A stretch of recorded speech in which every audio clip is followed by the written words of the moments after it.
کیا پرابلم ہے؟ وہ کریں، ٹرائی کریں ذرا، تو ہمیں تیار ہونا چاہیے. ہم کاؤنٹر کریں گے انہیں ادھر ہی کسی اور ایریا میں جہاں ہمیں ایڈوانٹیج ہے، وہاں ہم سٹرائک کریں گے. یہ اس میں کوئی شک نہیں جنرل صاحب کہ دفاعی لحاظ سے ہم مضبوط ہیں، ہم مقابلہ کر سکتے ہیں انڈیا کا، لیکن سفارتی لحاظ سے ہم بڑی مار کھا رہے ہیں. آپ محسوس کر رہے ہیں کہ میاں نواز شریف صاحب سفارتی تنہائی کی طرف لے کے جا رہے ہیں پاکستان کو؟ ٹوٹلی، بالکل صحیح کہہ رہے ہیں آپ جاوید، بالکل صحیح کہہ رہے ہیں. میں ابھی یہاں لنڈن میں بیٹھا ہوں، میں امریکہ سے آیا ہوں، اور امریکہ میں واشنگٹن گیا تھا، اور بہت اہم لوگوں سے ملاقات میری ہوئی ہے، اور ان لوگوں کی ان سے میں ڈیٹیل میں میری بات چیت ہوئی ہے، اور مجھے معلوم ہے وہ کتنے زیادہ پاکستان سے ناراض ہیں، اور سمجھتے ہیں کہ پاکستان بالکل ہی ریجن میں ایک غلط رول پلے کر رہا ہے. ہمیں پاکستان کو وہ انہوں نے سائیڈ لائن کر دیا ہوا ہے ان فیور آف انڈیا. تو ہم بالکل ہی ہم اپنی آئمت سے وہ جو ہم کہتے ہیں نا ایکسٹیریئر منوور اسے کہتے ہیں، ہماری ایکسٹیریئر منوور، ایک تو ڈومیسٹک انٹیریئر ہے نا ہمارا جس کو ہم نے ٹھیک کرنا ہے، ایکسٹیریئر منوور میں ہم بالکل ہار رہے ہیں، ہم بہت برا کر رہے ہیں ریجن میں اور انٹرنیشنلی آئسولیٹ ہو رہے ہیں ہم. اس میں آپ میاں نواز شریف کو قصوروار سمجھتے ہیں، پوری اسٹیٹ کو قصوروار سمجھتے ہیں، وزارت خارجہ کو قصوروار سمجھتے ہیں، نان اسٹیٹ ایکٹرز کو قصوروار سمجھتے ہیں، یا فوج کو آپ قصوروار سمجھتے ہیں اس میں؟ دیکھیں جاوید، میں تو فوجی ہوں، اور میں فوج میں ہمیں سکھایا جاتا ہے جو لیڈر ہے نا، leader is responsible for all that happens اور does not happen in his command. Now leader prime minister ہے پاکستان کا، جو کچھ بھی ہو رہا ہے اگر اچھا ہو رہا ہے وہ کریڈٹ ملے گا انہیں، جو نہیں ہو رہا ہے برا ہو رہا ہے انہی کو ڈسکریڈٹ ملے گا. وہ کسی اور پہ نہیں ڈال سکتے ہیں کہ بھائی یہ تو فلانا گڑبڑ کرا، فلانا گڑبڑ تو ٹھیک کریں آپ اسے. تو ساری mistake definitely it is the prime minister of Pakistan and the cabinet of Pakistan جو گورن کر رہی ہے اس وقت. تو فی الحال افسوس سے کہنا پڑتا ہے فورن منسٹر ہی نہیں ہے، یعنی کیا آپ فورن وہ کریں گے فورن منسٹر ہی نہ ہو. لیکن اگر فورن منسٹر ہو بھی جاوید، انلیس دیکھیں، انلیس آپ انٹرنل اسٹرینتھ دکھا رہے ہیں، انٹرنلی ایک سٹیبل پاکستان ہے، پروگریس اور انلائٹنمنٹ کی طرف آگے جا رہا ہے، عوام خوش ہیں، خوشحالی بڑھ رہی ہے، ایجوکیشن اور ہیلتھ ٹھیک چل رہا ہے، پاورٹی ایلیویشن ہو رہی ہے، امپلائمنٹ جنریشن ہو رہی ہے، پھر دنیا بھی دیکھتی ہے اور آپ کی طرف دیکھتی ہے اور آپ کو آپ کی امپورٹنس بڑھتی ہے، آپ کی بات سنائی دیتی ہے. لیکن اگر آپ یوزلیس ہیں انٹرنلی اور نہ چلا رہے ہوں، لوگ رو رہے ہوں، تو آپ کو انٹرنیشنلی کوئی لفٹ نہیں دیتا ہے، آپ کی بات کوئی نہیں سننا چاہتا ہے، آپ بیکار ہیں. کیا یہ ملک چل رہا ہے؟ لوگ سمجھتے ہیں تو ملک چلا ہی نہیں سکتے. یہ جو سفارتی تنہائی ہے جنرل صاحب، یہ سفارتی تنہائی ہے، اس کی وجوہات ہیں کچھ. وہ وجوہات نان اسٹیٹ ایکٹرز ہیں، مثلا حقانی نیٹ ورک ہے، امریکن یہ کہتے ہیں کہ اس کو کنٹرول کیا جائے. اس طرح انڈیا یہ کہتا ہے کہ جیش محمد ہے، حافظ سعید صاحب ہیں، اڑی کا واقعہ ہے، پٹھان کوٹ کا واقعہ ہے، کابل کے اندر جس طرح بم پھٹتے ہیں. تو ہمیشہ ان کی بیس پہ پاکستان کو سفارتی تنہائی کی طرف لے جایا جاتا ہے. دنیا ان انسیڈنٹس پہ اعتراض کرتی ہے. تو آپ یہ سمجھتے ہیں کہ اس کا ذمہ دار میاں نواز شریف ہے؟ نہیں، دیکھیں انسیڈنٹس کے ذمہ دار کوئی نہیں ہوتا ہے، لیکن انسیڈنٹس یہ تو چل رہا ہے. دیکھیں اس کی ہسٹری میں نہیں جانا چاہتا، یہ تو 79 سے شروع ہوا ہے جب سوویٹس آئے تھے افغانستان میں، جب ایک ملیٹنسی ہم نے ملیٹنٹ اسلام انٹروڈیوس کیا، ہم نے جہاد لانچ کیا، ہم نے مجاہدین لے کر آئے، ہم نے طالبان کو آرم کیا اور ٹرین کر کے بھیجا. یہ سارا کچھ تو 79 ڈیکیڈ آف 80s میں سارا ہوا، یہ جنگ رہی سوویت یونین کے ساتھ. تو اب بھی ہے نا جنرل صاحب، اب دیکھیے اڑی کا واقعہ ہو، پٹھان کوٹ کا واقعہ ہو، کابل کے اندر بم پھٹے ہیں، یہ میں بتاتا ہوں. ان واقعات کو ذمہ دار سمجھا جاتا ہے نا پاکستان کی سفارتی تنہائی کا. تو اس میں میاں نواز شریف کو قصوروار تو نہیں کہہ سکتے؟ نہیں، وہی میں بتا رہا ہوں نا، قصوروار نہیں. دیکھ صورتحال ہے، لیکن ہمیں اس سے گھبرانا نہیں چاہیے. اگر پٹھان کوٹ میں یا اڑی میں کچھ ہوا ہے تو ہوئیں گے. یہ تو بولے نا ذرا انٹرنیشنلی جا کر یونائٹڈ نیشن میں، امریکہ سے، دنیا سے بولے، ان سے کہیں کیوں نہیں ہوں گے؟ اس لیے کہ آپ 80 لوگ مار رہے ہو، 80 لوگوں کو آپ نے شہید کر دیا ہے، 1000 سے زیادہ زخمی کر دیا ہے. کشمیر کاز جو ہے، جو روٹ کاز ہے، اس کو سالو کرنا نہیں چاہتے ہو. یہ تو پٹھان کوٹ اور اڑی تو اس کے ایفیکٹس ہیں. تو یہ بات کریں بھائی. میں جا کر ادھر انٹرویوز پہ اتنے انٹرویوز اور جتنے بھی یہ امپورٹنٹ پرسنالٹیز ہیں سب سے میری بات ہوئی ہے, سب کو میں نے یہ باتیں بتائی ہیں کہ دیکھیں آپ ہندوستان کے ساتھ آپ کے تعلقات ہیں, ہمیں معلوم ہے آپ کے اسٹریٹجک انٹرسٹ کیا ہیں انڈیا سے, تو وہ تو آپ رکھیں, لیکن وہ don't make it at the cost of Pakistan, you will be going wrong.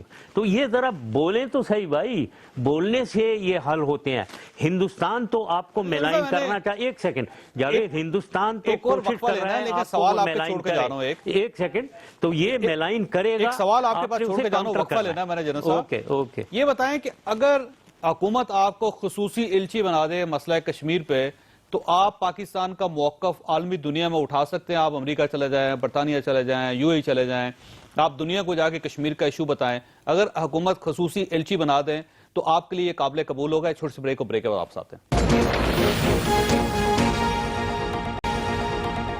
Programme میں دوبارہ خوش آمدید. جنرل صاحب یہ فرمائیے کہ اگر خصوصی ایلچی بنا دیا جائے آپ کو, اور وہ جو سفارتی تنہائی کا شکار ہے پاکستان, تو کیا آپ اس کو اس سفارتی تنہائی سے باہر نکال دیں گے؟ بہت مشکل کام ہے, اور یہ فرینکلی یہ تھوڑا دوغلا پن ہوگا اگر میں کوشش بھی کروں گا. دیکھیں میں نے بتایا ہے کئی دفعہ, جب تک کہ آپ اندرونی طور پہ ٹھیک نہیں ہوں گے اور ایک آپ کا رتبہ نہیں بنے گا کہ آپ اچھی گورننس چلا رہے ہیں, تو پھر صرف یہ کہ کشمیر کاز کے لیے ایک آدمی گھومتے پھرتا ہے اوپینین چینج کر دے, یہ بہت مشکل کام ہے. یہ نہیں ہو سکے گا, کیونکہ ایک ریجن میں پورا ہے, یہ انڈیا پاکستان انوالومنٹ ہے, افغانستان کی انوالومنٹ ہے, تو یہ پورا ایک پیکج ہے. یہ کوئی اتنا آسان نہیں ہے کہ ایک خصوصی ایلچی بن کر آپ اوپینین چینج کر دیں دنیا میں, یہ ہو نہیں سکے گا. دوسرا یہ ہے کہ میں فرینکلی دوغلا پن نہیں ہو سکتا نا میرے سے. ایک طرف سے میرے اوپر کیسز کیے ہوئے ہزار اور مجھے آگے پیچھے پرابلمز کریٹ کر رہے ہیں, اوپر سے میں ان کے ایلچی میں کیسے بن سکتا ہوں؟ اچھا یہ فرمائیے, آپ کو 2018 تک میاں نواز شریف صاحب کی حکومت چلتی ہوئی نظر آتی ہے ویسے جنرل صاحب؟ مجھے تو کچھ ایسے ہی نظر آ رہا ہے کہ وہ چل رہے ہیں, چلتے رہیں گے ایسے ہی, کیونکہ عمران خان صاحب بھی ہے نہیں, اور چیکس اینڈ بیلنسز, اور عمران خان بھی ہے نہیں, کوئی نقصان نہیں پہنچا سکے گے میاں نواز شریف کی حکومت کو. ویل ابھی تک تو اتنے بڑے بڑے دھرنے انہوں نے کیے ہیں, انہوں نے اور طاہر القادری صاحب نے, لیکن وہ اس کو اس لیول پہ چھوڑ دیا. دیکھیں ملٹری میں again I must talk of military strategy جو ہے وہ ہر جگہ اپلائی کرتی ہے, پولیٹیکل اسٹریٹجی میں بھی اپلائی کرتی ہے, اکنامک اسٹریٹجی میں بھی اپلائی کرتی ہے. وہ کہتے ہیں کہ you have to plan to the end. اب آپ آتے ہیں دھرنے پہ, دھرنا کر رہے ہیں, آپ لاکھ آدمی سامنے بیٹھا ہے, آپ تقریر کر رہے ہیں. اب اس تقریر کو سن کر آپ کا آئیڈیا یہ ہے کہ ہم نے حکومت میں تبدیلی لے آنی ہے, حکومت کو بھگا دینا ہے. اب آپ کی تقریر سے اگر آپ سمجھتے ہیں حکومت بھاگ جائے گی, تو پھر تو یہ آپ کا بس ادھر ٹھیک ہے ادھر تک. لیکن اگر آپ ایویلیویٹ کریں اسے اینڈ تک, کیا وہ چلے جائیں گے آپ کی تقریر سے؟ نہیں جائیں گے. تو پھر اور کیا کرنا ہے آپ نے, آگے تک سوچے نا. آپ جو کہہ کر آ رہے ہیں کہ ہم نے حکومت کو نکالنا ہے, سب تقریروں میں یہ ہم نے جانے ان کو نکل جائیں, چلے جائیں, تو وہ کافی نہیں ہے. تو اب آپ آگے کی پلاننگ کریں. تو اب مجھے معلوم نہیں ہے یہ اب جو کر رہے ہیں کہ یہ کیا کرنا چاہیے عمران خان کو, کیونکہ 2 نومبر کو اب دوبارہ آ رہے ہیں اور وہ یہ کہہ رہے ہیں کہ فائنل شو ہے, اور اس کے میں میاں نواز شریف کو بھگائے بغیر بجوائے بغیر میں واپس نہیں جاؤں گا, تو وہ یہ کہہ رہے ہیں فائنل ہے یہ. اوکے, ہاں, well I wouldn't like to comment. یہ too serious an issue to comment on the television like this. لیکن میں نے جو بتانا تھا بتا دیا ہے کہ پلان کریں ٹو دا اینڈ. کیا وہ چیز ہے, اگر آپ آخر تک کرنا ہے آپ نے, تو کون سی چیز ہے جس سے ٹپ ہوگا بیلنس, وہ آپ پلان کریں, آپ سوچیں. تو دیکھیے اگر آپ عمران خان ہوتے تو آپ کیا کرتے جنرل صاحب اس وقت؟ آپ 2 نومبر فرض کر لیں کہ آپ عمران خان ہیں, 2 نومبر آپ نے فائنل ڈیٹ دے دی ہے, آپ اسلام آباد آ گئے ہیں, آپ نے اسلام آباد کو بند کروا دینا ہے, حکومت کیسے جائے گی, کیا اسٹریٹجی ہوتی ہے آپ کی؟ نہیں, میں آئی ول پاس دیٹ دس کوشچن. یہ بہت سیریس بزنس ہے, یہ نہیں. میں جاوید ایک اور سوال میں کرتا ہوں آپ سے, تم کارنر آپ کرنے کا کی خیال ہے کوشش عمران خان اس بار بھی ناکام ہو جائیں گے, آپ کا خیال ہے؟ Well I can't say. اگر انہوں نے مڈ وے چھوڑا, وہی تقریریں کی انہوں نے جیسے وہ کنٹینر سے کر رہے تھے, تو پھر ناکام ہی ہوں گے. ٹھیک. اور یہ فرمائیے گا کہ پاکستان پیپلز پارٹی کی کیا سٹریٹجی؟ آپ کو نظر آتا ہے کہ یہ جیسے عمران خان صاحب یہ الزام لگاتے ہیں کہ پیپلز پارٹی میاں نواز شریف کے ساتھ ملی ہوئی ہے، یا آپ سمجھتے ہیں کہ پاکستان پیپلز پارٹی کی الگ کوئی سٹریٹجی ہے، یا یہ واقعی کوئی مکمکہ ہے؟ کیا ہے یہ بالکل یہ ایبسولوٹلی کلیئر نہیں ہے کہ یہ بالکل ہی ملے ہوئے ہیں، مکمکہ ہے، ایک دوسرے کو بالکل ناپسند کرتے ہیں یہ، لیکن ان کے اپنے انٹرسٹ ہیں. وہ نواز شریف صاحب اگر جاتے ہیں اور یہاں کوئی حکومت آتی ہے جو بالکل پراپر حکومت ہوئی، وہاں تو یہ سارے پکڑے جائیں گے کرپشن میں. انہوں نے تو 5 سال 2008 سے 2013 ملک لوٹ کے لے گئے، یہ تو سب ارب پتی بن گئے اور سب بیٹھے ہیں دبئی میں اور لنڈن میں پراپرٹیز خرید کے، سب ارب پتی ہے یہ پیپلز پارٹی کے لوگ. تو یہ تو مارے جائیں گے، تو اس لیے یہ خوش ہے کہ یہ بیٹھا رہے، اس کو گالیاں بھی دیتے رہو، ان کے خلاف بولتے بھی رہو، لیکن بیٹھے رہیں. یہ تو انٹرسٹ ان کے کامن ہے. لیکن یہ جو بلاول فیکٹر آیا ہے، اس میں شاید ہو سکتا ہے تبدیلی. آئی ڈونٹ نو ویدر یہ بلاول اپنے والد کے ساتھ اتنے زیادہ ایک ہی تھنکنگ رکھتے ہیں یا ان کی تھنکنگ الگ ہے اور وہ جینوئنلی اگینسٹ PMLN ہے. جنرل صاحب میں نے بریک لینی ہے، لیکن سوال آپ کے پاس چھوڑ کے جا رہا ہوں کہ صحت اب آپ کی کیسی ہے. یہ سوال میں بریک سے واپس آنے کے بعد دوبارہ آپ کے سامنے رکھوں گا. چھوٹی بریک کو بریک کے بعد آپ ساتھ ہیں.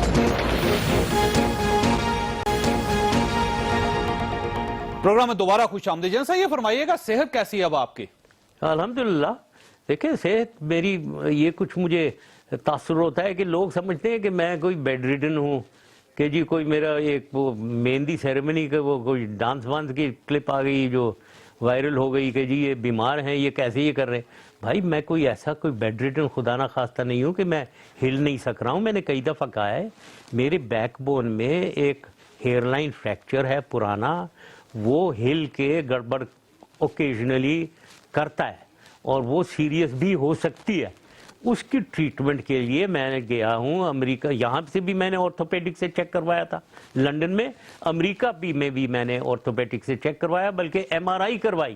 آدھا گھنٹہ وہ پروسیس جو ہوتا ہے MRI کا، اور انہوں نے بالکل وہی فائنڈنگ کیا جو کراچی میں آرتھوپیڈک ڈاکٹر امتیاز ہاشمی جو میرے آرتھوپیڈک سرجن ہیں انہوں نے جو نکالا، وہی بات یہ کہہ رہے ہیں کہ اس کی ٹریٹمنٹ ہونی چاہیے. آپ پہ ڈیپینڈ کر رہا ہے کہ آپ ٹریٹ کریں کب کریں، یہ آپ پہ ڈیپینڈ کرتا ہے، لیکن آپ کو انہوں نے کہا ہے آپ کو ہم انڈر آبزرویشن رکھیں گے. لیکن اس کا مطلب یہ نہیں ہے کہ میں ہل جل نہیں سک رہا ہوں، خطرہ ہو سکتا ہے. لیکن یہ ہوا کہ ڈانس کرنے میں کوئی پرابلم نہیں ہے آپ کو، باقی اگر ہو سکتا ہے خوفناک ہو جائے، لیکن سر دست اگر اس قسم کی کوئی سیرمنی اور اس میں اگر تھوڑا سا ڈانس کر لیں تو اس سے پرابلم نہیں ہوتا ہے. نہیں، کوئی ہلنے جلنے سے پرابلم نہیں ہوتا. میں ایکسرسائز کرتا ہوں بھائی، میں ٹریڈ مل پہ اور ایلپٹیکل پہ ایکسرسائز کرتا ہوں، اور وہ برا نہیں ہے. وہ انہوں نے کہا ہے کہ آپ ویسٹ لائن کی ایکسرسائز کریں، جتنے مسل آپ بیک کے اور سٹمک کے ڈیولپ کریں گے اتنا ہی وہ جو فریکچر ہے اس سے پریشر ہٹے گا. تو یہ اچھا ہے کہ آپ یہ کریں. تو یہ بات ہے. کوئی لوگ سمجھتے ہیں کہ میں کوئی چھپا رہا ہوں، جعلی ایک وہ چیز میں نے آگے کی ہوئی ہے، کوئی ایسی چیز نہیں. یہاں پہ ایک پرسیپشن ڈیولپ ہو گیا کہ جنرل صاحب آپ بھاگ گئے ہیں، آپ کمانڈو ہیں، لیکن آپ ملک سے فرار ہو گئے ہیں، آپ کی جائیداد پیچھے کرک ہو رہی ہے، یہاں پہ نوٹسز لگ رہے ہیں آپ کے گھر کے سامنے، آپ کے وارنٹ گرفتاری جاری ہیں، لیکن آپ آ نہیں رہے. تو کیا آپ واقعی بھاگ گئے ہیں یا آپ یہ وقتی طور پہ باہر گئے ہیں اور واپس آئیں گے آپ؟ میں واپس آؤں گا انشاءاللہ تعالیٰ. دوسرا یہ ہے کہ میں 2013 میں آیا تھا، کوئی مجھے کسی نے زبردستی کوئی لے کر آئے تھے، کوئی زبردستی لے کر نہیں آیا تھا. اس وقت بھی میرے اوپر ریڈ وارنٹ بھی انہوں نے نکالے انٹرپول سے، انہوں نے میری اریسٹ وارنٹس نکالے ہیں، میری جائیداد، میری اکاؤنٹ فریز کیا، میری جائیداد کو کیا انہوں نے ضبط تو نہیں کیا تھا، اٹیچ کیا. تو یہ ساری چیزیں تو پہلے بھی ہوئی ہیں، لیکن میں 2013 میں آیا اور میں 15 دفعہ کورٹس میں گیا ہوں. تو یہ سمجھنا کہ میں ڈر گیا یہ وہ، میں تو اکیلا خود آیا، بالکل ان کو فیس کرنے کے لیے آیا. اب میں گیا ہوں اور میں میڈیکل چیک اپ، اور دوسرا انشاءاللہ تعالی میں واپس آؤں گا. صحیح ٹائم پہ آنا چاہیے. اس وقت اتنی بری حالت ہے پاکستان کی کہ میں سوچتا ہوں کہ ہم سب پہ فرض بنتا ہے کہ جہاں بھی آپ کوئی رول پلے کر سکتے ہیں پاکستان کے حق میں، وہ آپ کو پلے کرنا چاہیے. وہ یہ میں دیکھ رہا ہوں کہ اگر میرا رول بنتا ہے تو مجھے پلے کرنا چاہیے وہ رول، اور اگر نہیں ہے اور پاکستان کب تک آ اچھا سکتے چل ہیں رہا آپ ہو پاکستان؟ تو مجھے کوئی آنے کی ضرورت نہیں ہے. میں الحمدللہ میں 10 سال president, prime minister, army chief, chairman رہا ہوں، تو مجھے اور کوئی ایسی نہیں ہے کہ میں ہی ایک رہ گیا ہوں جو پاکستان چلائے گا. پاکستان چلائیں آپ اچھی طریقے سے، میں جو اچھے طریقے سے چلاتا ہے پاکستان کی، میں بغیر کسی عہدے کے میں ہیلپ کرنے کو تیار ہوں گا، ایبسولوٹلی اینڈ ٹوٹلی. تو کب تک آ سکتے ہیں سر آپ واپس پاکستان؟ یہ تو ماحول دیکھنا پڑے گا اور ٹائمنگ دیکھنی پڑے گی. اور میں واچ کر رہا ہوں، دیکھتے ہیں. یہ کیسز جو ہے ان سے میں کئی دفعہ یہ آپ کے میڈیا کے ذریعے میں نے کہلوایا ہے کہ مجھے عدل اور انصاف دیں. یہ کورٹ سے میں کہہ رہا ہوں، اور سپریم کورٹ میں لیکن چیف سر وہ جسٹس واپس سے آئیں گے، آپ تو انصاف ملے گا نا جنرل صاحب. وہ باہر بیٹھ کے تو انصاف نہیں مل سکے گا آپ کو، اس کے لیے تو آپ کو کورٹ میں آنا پڑے گا. نہیں، میں نے بتایا نا، میں 15 دفعہ آیا ہوں، میرے آنے کی ضرورت نہیں ہے. یہ تو انہوں نے بنا دیا ہے اس کو. میں اتنی دفعہ گیا ہوں وہاں، پھر میرے لائرز جا رہے ہیں اور وہ میری اٹینڈنس سے مجھے ایکسکیوز پارڈن کروانا چاہ رہے ہیں، جو بالکل میرا حق ہے. اور سب کورٹس کو مجھے الاؤ کر دینا چاہیے کہ آپ نہ آئیں، آپ کا لائر آئے. اور کیونکہ میں اتنی دفعہ ہو گیا ہوں، پیش ہو گیا ہوں، میں نے اپنی جو بھی آرگومنٹس ہیں وہ ہو گئی ہیں. تو یہ تو زبردستی ایک پولیٹیسائز وکٹیمائزیشن ہے کہ مجھے بار بار جاؤں میں وہاں. کوئی ضرورت نہیں ہے، لیگل کوئی ایسی بات نہیں ہے. یہ جو آپ کی جائیدادیں کرک ہو رہی ہیں، تو آپ کو محسوس ہوتا ہے کہ واپس مل جائیں گی کبھی نہ کبھی آپ کو، یا پھر یہ بحق سرکار ضبط ہو جائیں گے؟ نہیں، یہ ضبط وقت کرک نہیں ہو رہی ہیں، یہ اٹیچ ہوئی ہیں. جس کا مطلب یہ ہے کہ میں انہیں بیچ نہیں سکتا ہوں، اور اکاؤنٹ میرا فریز ہوتا ہے تاکہ میں اس کو استعمال نہیں کر سکتا ہوں. تو کرک بالکل نہیں ہو رہی. دوسری چیز یہ ہے کہ سوال یہ ہے کہ کون سی جائیداد میری ہے. میں نے یہ گفٹ کی ہوئی ہے، میری جو بھی ہے وہ اس کے بارے میں بات کریں. وہ ان لوگوں نے ابھی تک ان کو کلیئر ہی نہیں ہے کون سی جائیداد میری ہے اور کون سی میری نہیں ہے. میری تو جائیداد نہیں ہے کوئی بھی. ٹھیک ہے جنرل صاحب، یہ فرمائیے کہ نیا آرمی چیف کس کو دیکھ رہے ہیں آپ؟ اس میں جو 4-5 نام آ رہے ہیں، جنرل جاوید رمدے ہیں، اس میں جنرل قمر جاوید باجوہ صاحب ہیں، جنرل زبیر حیات ہیں. یہ سب وہ لوگ ہیں، اشفاق ندیم صاحب ہیں. ان سب کے ساتھ آپ نے کام کیا ہوا ہے، تو آپ کس کو زیادہ سمجھتے ہیں کہ اس کے چانسز زیادہ ہیں؟ یہ بھی میں کامنٹ نہیں کرنا چاہوں گا. اگر میں کامنٹ کروں گا تو اٹ ول مین وہ دوسرے جو ایک کا نام بتاؤں گا، وہ دوسرے 4 جو ہیں سب بہت اچھے ہیں. That is all that I want to say. یہ تو ایک فیصلہ ہے پرائم منسٹر کا، وہ لیں. میں سمجھتا ہوں کہ بہت اچھے کریں گے وہ، اگر وہ ایڈوائز آرمی چیف ہی کی لیں، کیونکہ وہ سارا سمجھتے ہیں کون کیسا ہے ایگزیکٹلی. اس کے مطابق وہ فیصلہ کریں. اور نیا جو آرمی چیف آئے گا وہ پالیسی ریورس کر دے گا یا پھر اسی طرح چلتی رہے گی یہ ساری صورتحال؟ نہیں، کوئی پالیسی ریورس نہیں کرے گا. دیکھیں آرمی، جیسے میں نے بتایا، آرمی چیف تو پاکستان کی سوچے گا. جہاں پاکستان کے ساتھ ظلم ہو رہا ہے انٹرنلی ایکسٹرنلی، وہ ریئیکٹ کرے گا. اور آرمی، کیونکہ آرمی کی انٹرنل ایک جو ہے نا، وہ ایک پریشر ڈالتی ہے انٹرنلی. کور کمانڈر کانفرنس ہوتی ہے، فارمیشن کمانڈر کانفرنس ہوتی ہے، جہاں 150 تقریباً جنرل جو ہیں پاکستان کے سب بیٹھتے ہیں. اور یہ لوگ سمجھتے ہیں ڈکٹیٹرشپ وغیرہ کوئی یہ میں یقین، اگر آپ آئی وش جاوید آپ وہاں بیٹھیں کبھی جا کر اور دیکھیں کیا ہوتا ہے. سب ہر آدمی کو فری ٹو ٹاک بولتے ہیں، اور یہ بھی کھل کے بولتے ہیں، ویوز دیتے ہیں. کور کمانڈر کانفرنس میں کور کمانڈر جو 9 لیفٹیننٹ جنرل ہیں کور کمانڈر کھل کے ویوز دیتے ہیں. تو وہ ایک پریشر ہوتا ہے، ایک پیئر پریشر. وہ کوئی بھی آرمی چیف ڈینائی نہیں کر سکتا. وہ پیئر پریشر جو ابھی ہے وہی کنٹینیو کرے گا، کیونکہ پاکستان کی صورتحال تو وہی ہے. یہ نہیں ہے کہ اب وہ ایک دم خاموش ہو جائیں گے، جی نیا چیف آ گیا بولو مت. وہ بولیں گے اور وہ اس کے اوپر پریشر ہوگا چاہے کوئی بھی ہے. تو وہ اسی لائن پہ چلے گا جو ڈکٹیٹس ہیں پاکستان کے حق میں. یہ سب آپ کا بہت بہت شکریہ. خواجہ صاحب آپ نے گفتگو سنی، فیصلہ آپ خود کر لیجئے گا. اللہ تعالیٰ آپ اور آپ کے اہل خانہ کو ہر کسی مصیبت سے محفوظ رکھے. اللہ حافظ.